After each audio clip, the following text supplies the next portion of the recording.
पुष्कर को हिमालय में देखे जाने की बात पर धनंजय नाराज होते हुए बोला, अगर ऐसा है तो हमें आने वाले समय में कुछ मुश्किलों का सामना करना पड़ेगा। मेहता परिवार वाले जरूर पुष्कर श्रीवास्तव खिलाफ कोई ना कोई एक्शन लेंगे, और इस बार तो पुष्कर ने पिछली पहाड़ी और बाकी की फैमिलीज के साथ भी दुश्मनी ले ली है। यहां तक कि धानी पहाड़ी वाले भी उसमें इन्वॉल्व हैं। लगता है एक बहुत बड़ी इंस्टेबिलिटी हमारे देश में आने वाली है। दलजीत ने हंसते हुए कहा, अरे अगर वो लड़का बच भी गया है तो उसकी किस्मत बहुत अच्छी रही होगी। मैं तो कहता हूं कि लड़ने दो उन कमीनों को आपस में, आखिर में जो भी बचेगा हम जाकर उसका सफाया कर देंगे। दलजीत सोच रहा था कि पुष्कर अभी मौत के डर से इधर उधर छुपता फिर रहा है, और ऐसे किसी लड़के के लिए हमने 3 दिन तक रेस्क्यू ऑपरेशन चलाया था। इंस्पेक्टर जयशील सचमुच बहुत बूढ़े हो चुके हैं। ऐसे 2 कौड़ी के लौंडे के लिए इतना समय और रिसोर्स वेस्ट कर दिया। जब तक मैं स्पेशल फोर्सेस में हूं, ये लौंडा कभी भी स्पेशल फोर्सेस का हिस्सा नहीं बन पाएगा। इंस्पेक्टर जयशील ने हाथ का इशारा करते हुए सबको जाने के लिए कहा, आज की मीटिंग यहीं पर खत्म होगी, सब लोग बाहर जाएंगे और धनंजय तुम यहीं रुकोगे। इंस्पेक्टर जयशील स्पेशल टीम्स का सीनियर था, इसलिए वह सब इंस्ट्रक्टर्स के ऊपर अथॉरिटी रखता था। बाकी किसी भी इंस्ट्रक्टर ने कोई सवाल नहीं पूछा और वह तुरंत उठकर बाहर चले गए, और अब कमरे में केवल 2 बूढ़े आदमी बच गए। अपने मिलिट्री डिसिप्लिन के बावजूद भी जयशील ने सिगरेट ड्रॉअर से निकाला और उसे जलाया, 2 गहरे कश लिए और बोला, तुम्हें क्या लगता है पुष्कर श्रीवास्तव के बारे में? धनंजय ने पिछले कई सालों से इंस्ट्रक्टर जयशील को सिगरेट पीते हुए नहीं देखा था, जिसका सीधा मतलब यह था कि इंस्ट्रक्टर जयशील सचमुच में बहुत ज्यादा स्ट्रेस में था। धनंजय बोला, बॉस पुष्कर श्रीवास्तव का मामला आसानी से निपट जाएगा, आप इस बारे में ज्यादा चिंता मत करो। हाँ, ये मामला थोड़ा ट्रिकी जरूर है, वैसे सोनाली काफी कैपेबल है, वो इस मैटर को हैंडल कर सकती है, लेकिन अगर उसने मामला नहीं सुलझाया तो हम उसे वापस बुला लेंगे।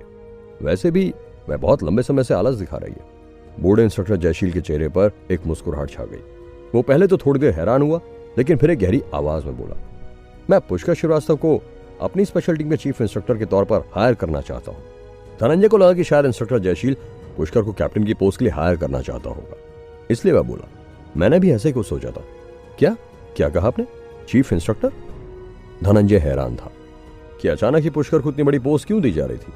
धनंजय के चेहरे के एक्सप्रेशंस हर गुजरते पल के साथ बदलते ही जा रहे थे। वो एक गहरी आवाज में बोला, बॉस आपसे कहीं कोई गलती तो नहीं हो गई? माना कि वह बहुत ताकतवर है, लेकिन उतना भी ज्यादा ताकतवर नहीं है।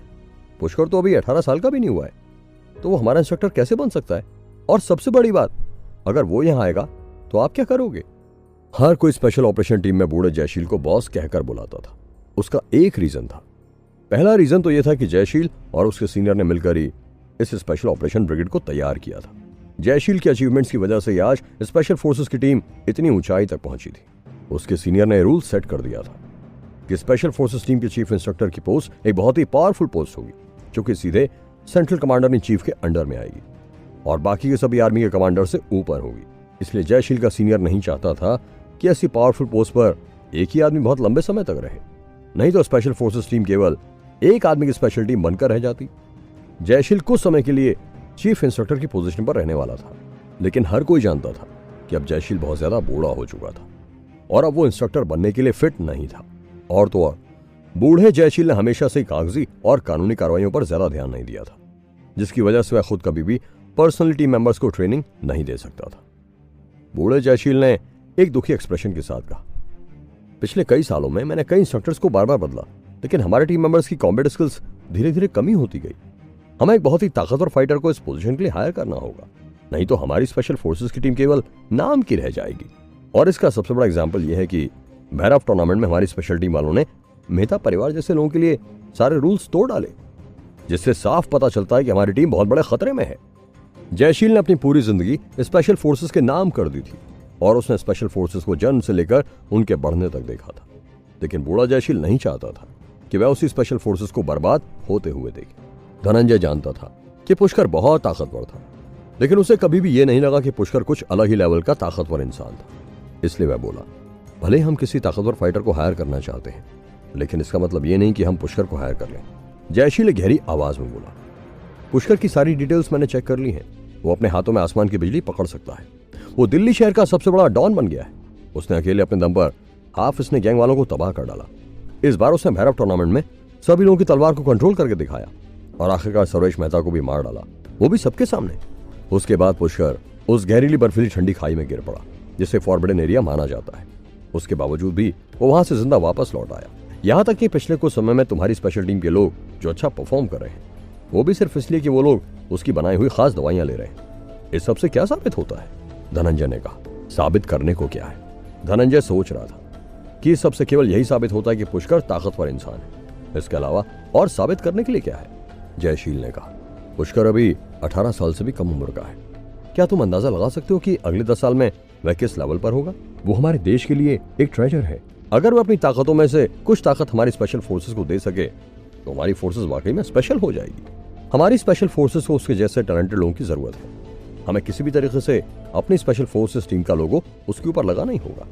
बूढ़े जयशील की आंखों में एक चमक आ गई और उसकी आवाज में एक तीखापन आ गया और वो बोला, अभी जो पुष्कर की शक्तियां हैं उसके लेवल के हिसाब से वह आसानी से भारत के टॉप फाइटर्स की रैंकिंग में अपनी जगह बना सकता है। और सबसे बड़ी बात तो यह है कि पुष्कर की जो ताकतें हैं उसके हिसाब से वह उस रैंकिंग लिस्ट में कम से कम टॉप 50 के अंदर तो आएगा ही। धनंजय की आंखों में भी चमक आ गई और वह बोला, क्या कहा? टॉप 50? इसका मतलब है कि पुष्कर किसी के भी साथ लड़ सकता है और उसे किसी भी मिशन पर भेजा जा सकता है। क्या पुष्कर सचमुच में इतना ताकतवर है? धनंजय को इस बात पर यकीन ही नहीं हो पा रहा था। तभी जयशील ने कुछ देर सोचते हुए कहा, यह तो मेरा शुरुआती अंदाजा है। अगर मैं एक बार पुष्कर को इनवाइट कर लूं तब जाकर मुझे उसकी असली ताकत का पता चलेगा। हमारी स्पेशल फोर्सेस में उसके साथ सबसे ज्यादा अच्छे रिश्ते तुम्हारे हैं। अब तुम चाहे कोई भी तरीका अपनाओ, लेकिन तुम्हें उसे मेरे पास लेकर आना है। मैं चाहता हूं कि वह हमारी स्पेशल फोर्सेस का चीफ इंस्ट्रक्टर बने। मैंने पहले कमांडर इन चीफ से अप्रूवल ले लिया है। उसके बाद जयशील ने तुरंत ऑर्डर देते हुए कहा, यह मेरा ऑर्डर है और तुम्हें इसे जल्द से जल्द पूरा करना होगा। बाकी के मिलिट्री डिपार्टमेंट्स में भी पुष्कर की खबर आग की तरह फैल चुकी है। वो केवल अगले 2 दिन तक ही हम लोगों के काम में टांग नहीं अड़ाएंगे, वो भी केवल सीनियर की इज्जत की खातिर। पुष्कर जैसे टैलेंटेड लोग कभी कभी धरती पर जन्म लेते हैं। हमें किसी भी हालत में पुष्कर को स्पेशल फोर्सेस में लेना ही होगा। धनंजय आखिर समझ चुका था कि उसके कंधों पर कितनी बड़ी रिस्पॉन्सिबिलिटी दी जा रही थी। वो बोला, यस बॉस। अगर इस बार धनंजय को पुष्कर को किडनैप भी करना पड़ता तो वो ये भी करता, क्योंकि अब बात उसकी नहीं बल्कि स्पेशल फोर्स की इज्जत पर आ चुकी थी। दूसरी तरफ उस छोटे से होटल के कमरे में पुष्कर अभी अभी नहाकर बाहर निकला था। अचानक ही पुष्कर को प्रियंका के फोन से मैसेज आया जो कि बगल के कमरे में ही थी।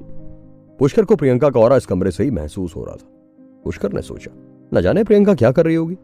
काश मैं तुम्हें बता सकता कि मेरा तुम्हारा संबंध आज का नहीं है, लेकिन जब तक तुम्हें खुद वो सब कुछ याद नहीं आ जाता तब तक मैं इंतजार करूंगा। मैं चाहता हूं कि तुम भी मुझे उतना ही जान लो जितना मैं तुम्हें जान चुका हूं।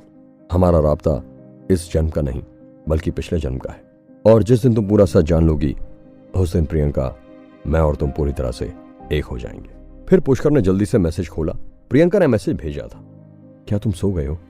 मुझे तो नींद ही नहीं आ रही है। पुष्कर ने रिप्लाई किया, I miss you too. Priyanka ने जवाब में लिखा, लेकिन मैं तुम्हें बिल्कुल मिस नहीं कर रही हूं, पर जब भी तुम्हें टाइम मिले मेरे रूम में आ जाना, मुझे तुमसे कुछ बात करनी है। पुष्कर ने घड़ी में टाइम देखा और वो थोड़ा हैरान रह गया। रात के लगभग 11 बज चुके थे और प्रियंका उसे इस वक्त अपने कमरे में बुला रही थी। एक बार के लिए तो किसी भी लड़के का ऐसा मैसेज पढ़कर दिमाग ठनक जाता, मगर पुष्कर शांत था। पुष्कर प्रियंका के कमरे के दरवाजे के बाहर खड़ा होकर धीमे से दरवाजा खटखटाते हुए बोला, प्रियंका। प्रियंका ने भी अब तक शार ले लिया था और वह तुरंत कमरे का दरवाजा खोलते हुए बोली, तुम आ गए, जल्दी अंदर आओ। उसके बाद प्रियंका ने अपनी मुंडी बाहर निकालकर चारों ओर देखा कि कहीं कोई और तो वहां नहीं था, और उसके बाद पुष्कर को अंदर बुलाकर तुरंत दरवाजा बंद कर दिया। प्रियंका इस वक्त बहुत ही ज्यादा सस्पिशियस एक्ट कर रही थी। पुष्कर जानता था कि पिछले कई दिनों से प्रियंका उस बर्फीली घाटी में केवल 2-3 घंटे ही सो पाई थी और केवल दवाइयों के सहारे पुष्कर को अपने ऊपर लाद कर ऊपर ला रही थी।